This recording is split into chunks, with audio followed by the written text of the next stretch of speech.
Let's dive right into a really common frustration.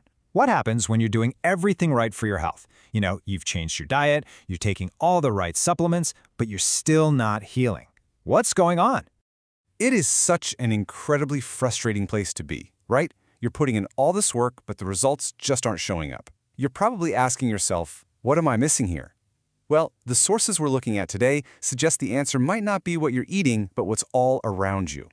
And this is the core idea we're going to unpack. The problem might not be your diet or your genes. It could actually be the super common, everyday things in your house that are, according to our source, quietly getting in the way of your body's ability to heal itself. Okay, let's jump right in with our first culprit.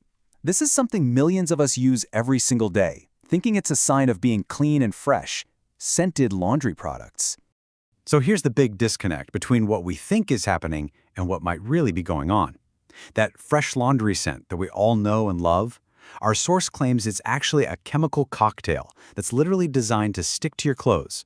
The main offenders here are a class of chemicals called quaternary ammonium compounds, or quats for short. When your dryer heats up, it releases these quats from the dryer sheet, and they embed themselves in the fabric. And get this, research actually connects them to a whole bunch of neurological problems, from inflammation to messing with nerve repair.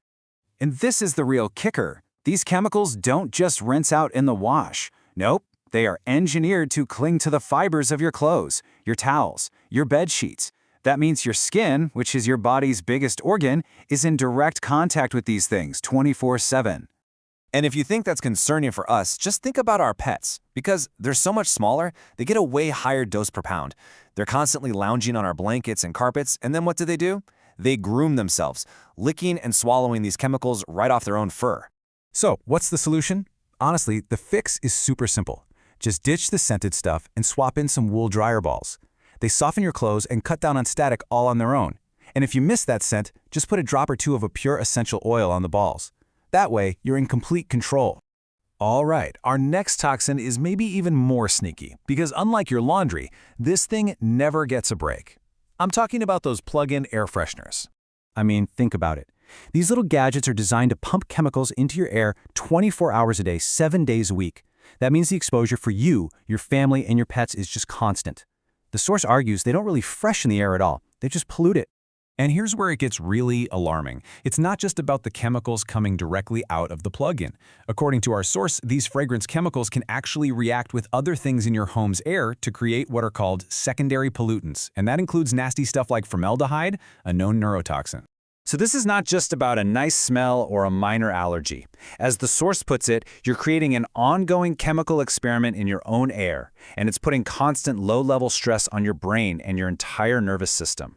But again, the good news is there are really simple fixes. If you want to get rid of bad smells, good old-fashioned baking soda is amazing. It actually absorbs odors instead of just covering them up. And if you want to add a nice fragrance, an essential oil diffuser is a much, much safer bet, as long as you use it the right way, especially if you have pets. And this is a super important safety note for all you cat people out there. Cats don't have certain enzymes in their liver, which makes some essential oils really toxic for them. This slide shows some of the big no-nos, like tea tree, peppermint, and cinnamon.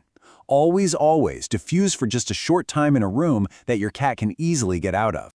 Okay, so far, we've covered toxins that you touch and toxins that you breathe. But this third and final one, this one is different. It's something millions of us put directly inside our bodies every single morning. Single-serve coffee pods. I get the appeal. I really do. It's fast, it's easy, there's no mess. But that convenience might come with a hidden price. What's actually happening inside that little pod might be turning your coffee maker into a very efficient toxin delivery system. So let's break this down. First, near boiling water gets blasted into the pod at high pressure. Then that hot water flows through all the materials in there: the heated plastic cup, the aluminum lid, the glues holding it together. And as it does, chemicals and tiny bits of metal can leach out of those materials and go straight into your drink. And this is why it's a big deal. When you swallow something, it kind of bypasses a lot of your body's natural defenses like your skin. It gets absorbed right into your bloodstream, where it can contribute to inflammation and interfere with nerve repair. But listen, you do not have to give up your coffee. You can create a nerve-safe coffee ritual with just 3 simple steps. First, go for organic beans to dodge the pesticides. Second, use filtered or spring water. And the most important one, Brew your coffee using methods that don't involve hot plastic. Think French press, a pour-over, or a good old-fashioned drip machine made of glass or steel. You know, the goal with all of this isn't to scare you. It's to empower you. This is not about trying to be perfect. As you can see, the solutions really are simple. For every one of the 3 toxins we just talked about, there's a really easy, straightforward swap you can make. It's all about making just a few smart changes to lower your daily chemical load. Here is the bottom line. When you take away these things that are constantly triggering your system, you give your body something amazing. You give it the space and the chance to finally heal. It's amazing what a few small, conscious choices can do for your neurological health. And we'll end with this powerful thought from the source material. The very frustration that made you start searching for answers in the first place, that can become the knowledge that empowers you to heal. By understanding these hidden saboteurs, you can turn a source of damage into your very own path forward.